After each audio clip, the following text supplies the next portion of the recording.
Hello everyone, आप लोग कैसे हैं? आई होप आप सभी लोग अच्छे होंगे। आज हम लोग इम्परेटिव सेंटेंस में आए लेट को बदलने के नियम के बारे में जानेंगे। हम लोग डायरेक्ट से इनडायरेक्ट बनाना सीख रहे हैं।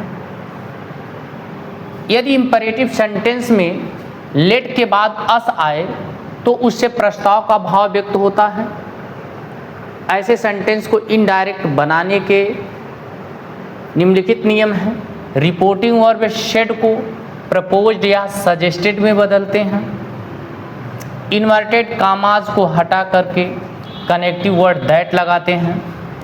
ऑब्जेक्टिव केस में आए हुए अस को नॉमिनेटिव केस अर्थात वी या दे में बदलते हैं।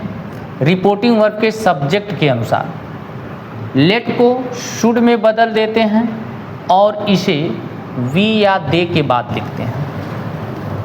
Example, Ram said let us play a match. यहाँ देखिए लेट के बाद अस आया है। जब लेट के बाद अस आता है तो सेंटेंस से प्रस्ताव का सेंस प्रेजेंट होता है। यहाँ इस पूरे सेंटेंस से प्रस्ताव का सेंस प्रेजेंट हो रहा है। इनडायरेक्ट बनाने के लिए रिपोर्टिंग और शेड को प्रपोज्ड या सजेस्टेड में बदलते हैं। किस में बदलते हैं? प्रपोज्ड या सजेस्टेड में। कनेक्टिव वर्ड दैट लगाते हैं। ऑब्जेक्टिव केस में आए हुए अस को नॉमिनेटिव केस में लाते हैं तो उसके स्थान पर वी या दे लिखते हैं। वी का प्रयोग कब करते हैं और दे का? यदि रिपोर्टिंग वर्ब के सब्जेक्ट, रिपोर्टिंग वर्ब का सब्जेक्ट ये राम है, सब्जेक्ट अथवा ऑब्जेक्ट दोनों में से कोई फर्स्ट पर्सन का प्रोनाउन है तो वी लगाते हैं, नहीं तो दे का प्रयोग करते हैं। लेट को शुड में बदल दिया जाता है। लेट को किस में बदले? यहाँ शुड में आ गया लेट। प्ले अ मैच में कोई परिवर्तन नहीं होगा। एक बार फिर से सुन लीजिए sentence, Ram said let us play a match. ये सेंटेंस है। बताया गया है कि लेट के बाद जब अस आता है तो ऐसे सेंटेंस से प्रस्ताव का सेंस प्रेजेंट होता है।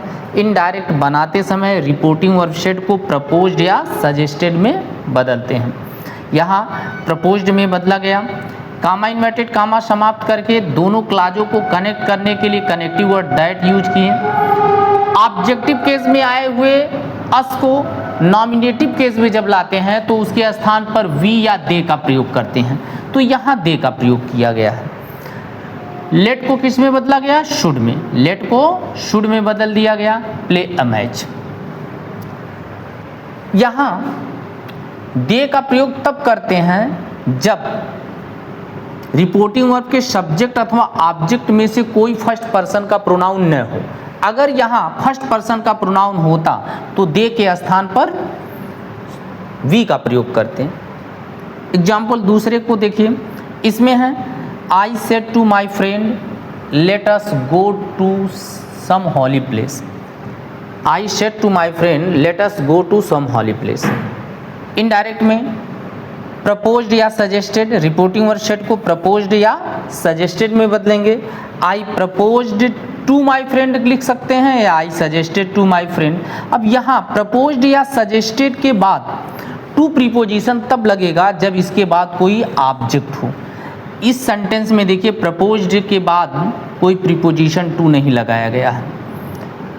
जब ऑब्जेक्ट रहेगा तब प्रपोज्ड या सजेस्टेड के बाद टू लगाएंगे, फिर उस ऑब्जेक्ट को लिखेंगे।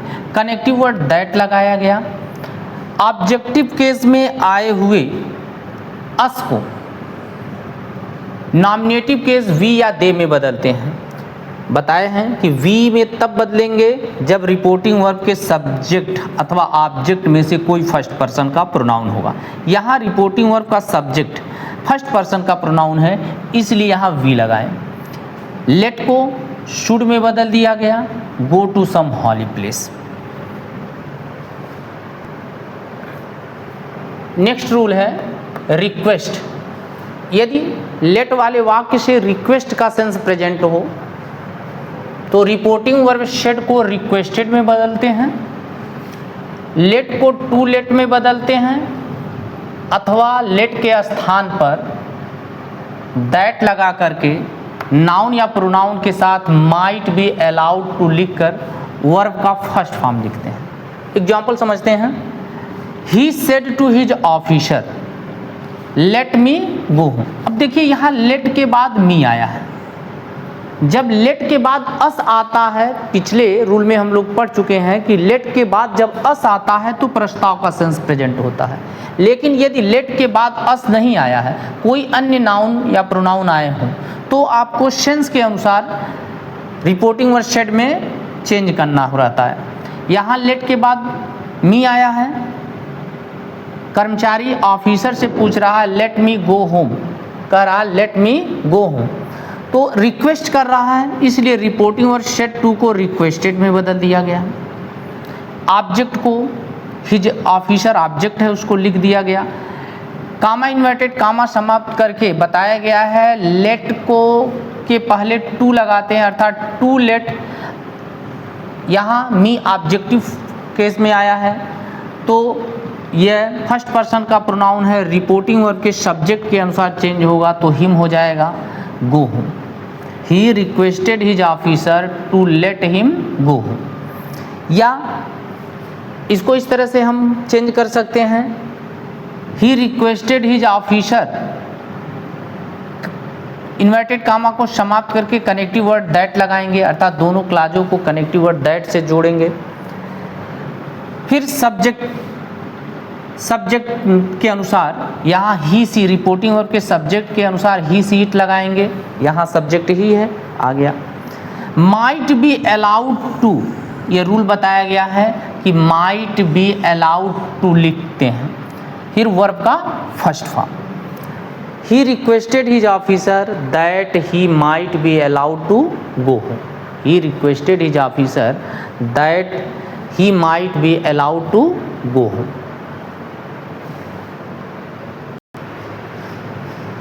नेक्स्ट रूल, कमांड, आदेश।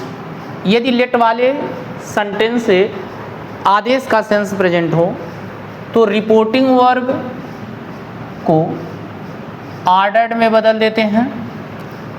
रिपोर्टिंग वर्ब शेड को किस में बदलेंगे? ऑर्डर्ड में। लेट के स्थान पर दैट लिखते हैं और फिर नाउन या प्रोनाउन के बाद शुड का प्रयोग कर वर्ब तथा अन्य शब्दों को लिखते हैं। एग्जाम्पल है, the officer said to his clerk let no one come late. The officer said to his clerk let no one come late. या ऑफिसर क्लर्क से कह रहा है तो क्लर्क को क्या करेगा? आदेश देगा, इसलिए रिपोर्टिंग वर्ड शेड को ऑर्डर्ड में बदल दिया गया। The officer ordered his clerk, that connective लगाया गया। नो वन के बाद लेट को किस में लिखा गया? बदला गया शुड में। No one should come late. The officer ordered his clerk that no one should come late. Next example है, the king said let the man be set free. The king said let the man be set free. King order दे रहा है, the king ordered, connective word that, noun the man, let को किस में बदला गया? Should में। The king ordered that the man should be set free. एक बार फिर से इस रूल को हम रिपीट कर दे रहे हैं कि यदि लेट वाले वाक्य से ऑर्डर का सेंस प्रेजेंट हो तो रिपोर्टिंग वर्ब सेट को ऑर्डर्ड में बदलते हैं, फिर कनेक्टिव वर्ड दैट लगाते हैं, फिर नाउन या प्रोनाउन के बाद लेट को शुड में बदलते हैं। नेक्स्ट एग्जाम्पल में, the king said let the man be set free. The king ordered that the man should be set free. Thanks for watching.